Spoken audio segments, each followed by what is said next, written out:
Welcome back, Seth Bling here, and today we're back in Escape Simulator. I want to show you another custom escape room that I built in this game.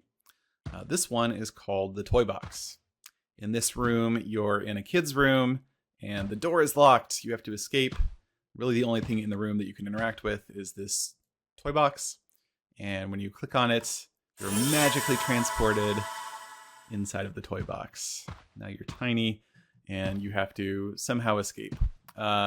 So if you want to play this level, I would recommend that you pause the video here because I'm going to do a walkthrough of the level and then sort of discuss some of the design principles or challenges that I've faced while making this level.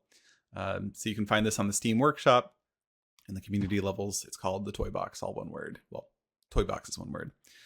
But yeah, otherwise I'm going to go ahead and do a little walkthrough. So first, let's just examine the things that are in the room.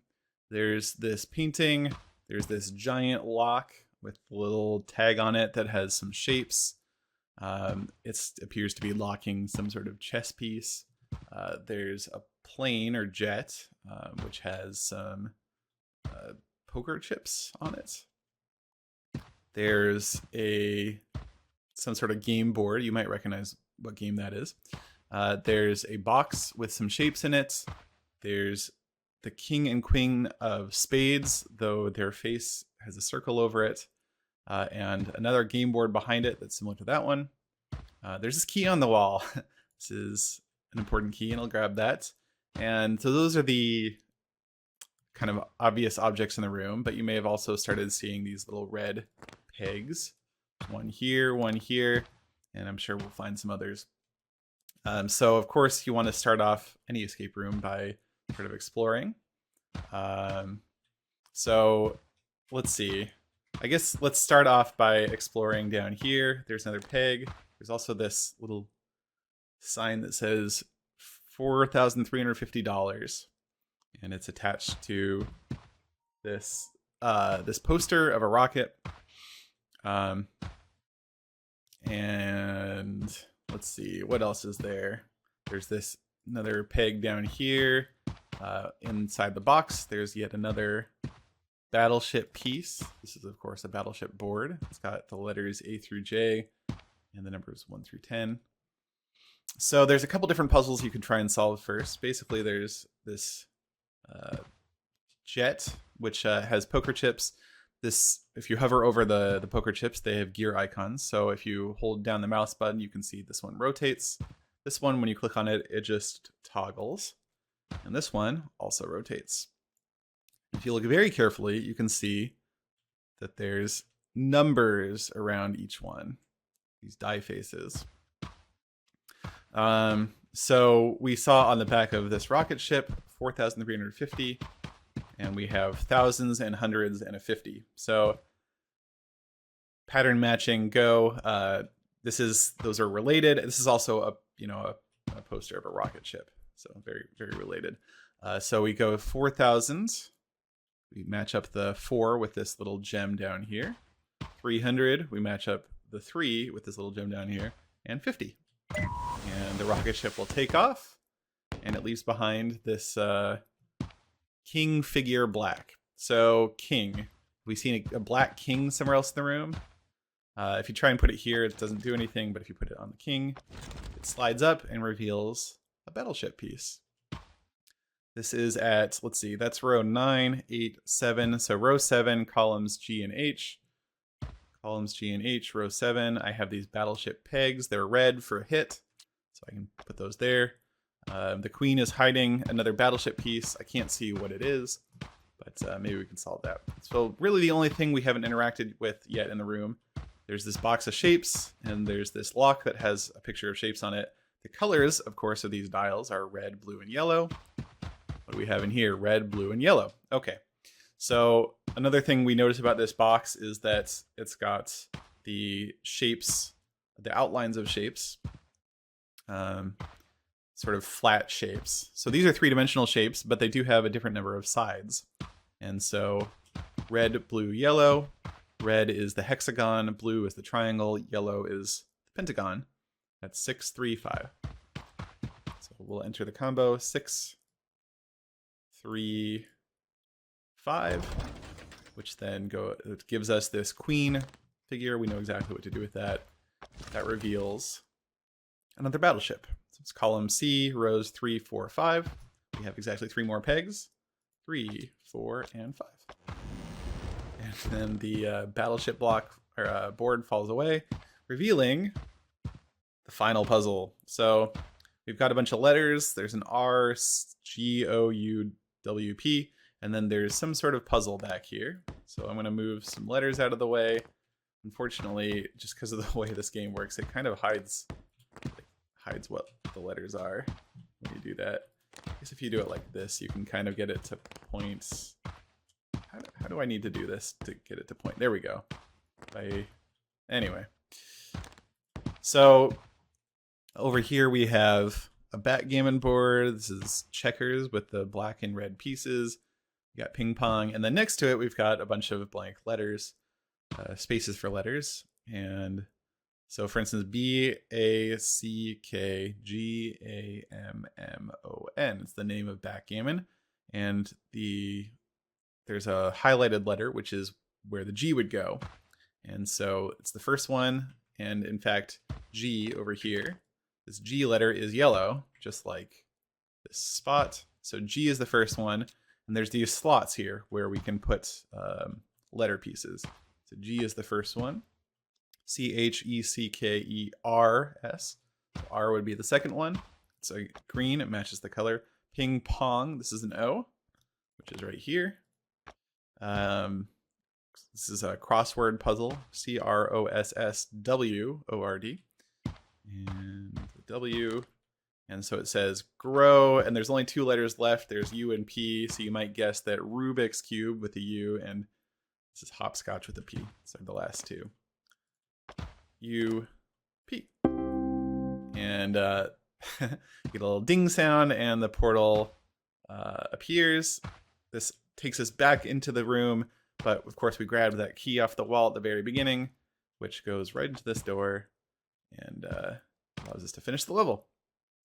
So that is the full walkthrough for Toybox. So this level involves teleportation, which is one of the things that you can do in the editor. Here's the little version of the room. Or sorry, well, I guess the room is little, but you're big in this room. So what I did is I basically built a lot of the stuff in the room and then copied and pasted them at a 4x scale over here. So you can very easily just scale objects up and down. And so, yeah, it actually is pretty easy to make a room kind of like this. This toy box is actually kind of weird. You'll notice that it's kind of like stretched out and it's going into the ground. The toy box, if we look in chests, whoops, not that one, chests. And I click on, where's the toy box? It is this one, toy chest. And I delete the lid. It's kind of weird, like it's got like a floor here, but the floor is, I don't know how easy this is to see. The floor is like only halfway down the box. Here, we can see it there. There's actually a lot of like unused space underneath the floor of the box. So I did want to use the same toy box model, but so I just basically stretched it so that it goes away underground and all that unusable space is under the bottom of the ground. But yeah, so this is where I'd spent most of my time actually building the level. It's actually really easy to colorize these dials, which is pretty cool. So you can paint and you can choose a color here and set the opacity of the color and just like click the paint button and it will paint the dial whatever color you want. It green. So you want to probably set the opacity a little lower. Well, I guess it depends. I think these ones I may have actually used full opacity. Nice thing is that these dials also have like various shaders, and so they even if they're fully opaque one color, you still get like the metal shader with the outlines of the letters or the numbers. So I was able to very easily color code these dials to match the shapes over here. I will say that I maybe should have chosen different colors because I think there's some colorblind issues with this. If you're colorblind, you might not be able to tell which number is which. There's probably not too many permutations you need to try, but yeah, I don't know. Oh, this is I use this for the thumbnail. Basically, when you create a level, you choose a like a location where the thumbnail snapshot is taken from. And so this little piece of text here is in the level like by default, but it gets animated out of the way immediately. So yeah, it gets just animated up and out of the way so that you can't actually see it while you're playing the level. But that is in the thumbnail. If you look in the Steam Workshop, you'll see that. Yeah, let's see, what else is there? There's yeah, like I said, the box here, basically like shapes could have any number of numbers associated with them. So you have like the red, blue, and yellow, which very clearly indicates the hexagon, the triangle, and the pentagon. But it could be like count the number of faces. It could be, I don't know, like figure out which side of the box the shape appears on and do something with that. What I was kind of banking on here was that the box itself has like flat versions of the shapes. And so when you're looking at a hexagon, you're not going to count the number of faces necessarily, because you know that it's really a hexagon and not a hexagonal prism. You know what I'm saying? Like the box, the presence of the box here, even though it doesn't like move around or anything, kind of hints at you that the number of sides is important. I'm sure not everyone is going to think about that explicitly, but like maybe just the fact that you're seeing this box just starts to get you to think about that subconsciously, and gets you on the same wavelength that I was when I was designing that level. There's these pegs hidden around. I think it's fun to just find objects hidden around a level. A couple of them are very much in plain sight. It's like very hard to miss this peg. And this one's also pretty hard to miss if you look in the box at all. This one's actually pretty easy to miss. I think people don't tend to look up as much. But if you know that you need 5 pegs, once you've moved both the king and the queen, you know that you need 5 pegs, you'll start to look up places that you weren't looking before. This one is also very easy to miss. It's between the 2 blades of the fin of the jet. But once the jet, once you solve the jet puzzle, it basically reveals itself because the jet goes away. Another thing that's easy to miss is these numbers, these die faces around the edge of the poker chips.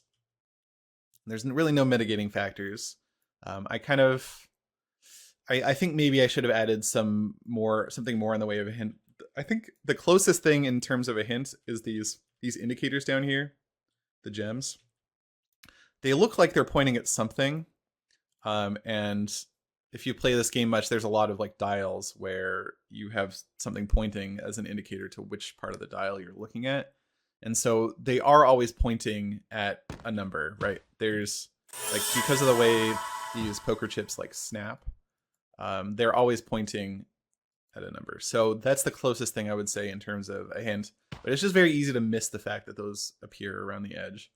But the fact that there's a 50 here and then the number here ends in 50 is also I think that's probably the strongest hint that you're supposed to use the price tag over here.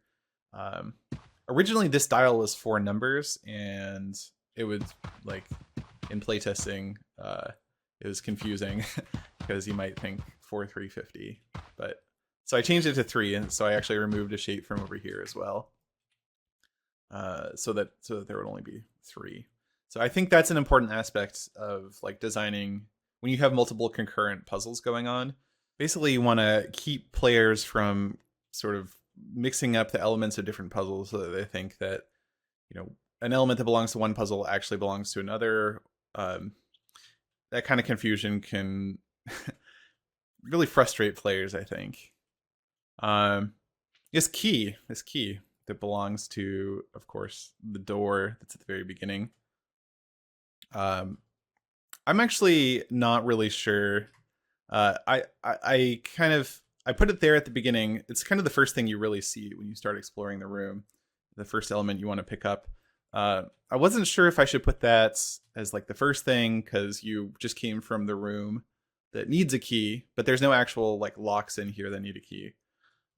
You might think that you need to use this somewhere inside of the giant toy box, So I debated whether or not to give that to you at the beginning of the toy box or at the end of the toy box, just before you sort of go back. And I settled on at the beginning. But one important aspect of this is after you solve all the puzzles, you can come back into the toy box, and the portal, of course, which is down here, but gets animated up to the main floor. You can go back. So you can kind of go back and forth. So if you left the key behind by accident, you can go back in. And in fact, if you look inside of the small version of the toy box, there's like a key in here indicating that, and it's even in the same spot where it is. You know, it's next to the king and queen, next to the poster. So if you missed the key the first time around, you can go back in and you'll know exactly where to find it. So, but yeah, there's no locks in here. So even if you think, oh, maybe I need to use this in the room, you'll be like, well, I'll keep it around in case there's a lock in here. But otherwise, just, I mean, you always just take a key and keep it. This battleship puzzle was kind of interesting. I had to create 100 copies of this slot, but only a few of them actually connect to this lock here. Or is that the lock? Yeah, I think that's the lock. Yeah, you can see exactly which slots it connects to. But yeah, I don't know. I guess there's not too much else to talk about here in terms of how I designed the puzzles. I guess I will say that I thought of this one, or this is probably one of the first things I thought of, and one of the reasons I wanted to do a room in a toy box was there's this, like, a lot of board game assets built into Escape Simulator. You have the chess pieces, chess boards, you know, backgammon boards, there's battleship pieces, there's all 52 playing cards. No jokers, actually. There should probably be jokers. Anyway, there's all these letter blocks, there's dice of various colors and shapes and dominoes, and there's a lot of board game elements built into it. And so I thought this was actually the first room that I published. I just thought it would leave me a lot of freedom to sort of create a room based on those childhood board games. And so the very first thing I thought of was the fact that both, you know, standard playing cards and chess pieces have a queen and a king. And in fact, they both have black king and queens.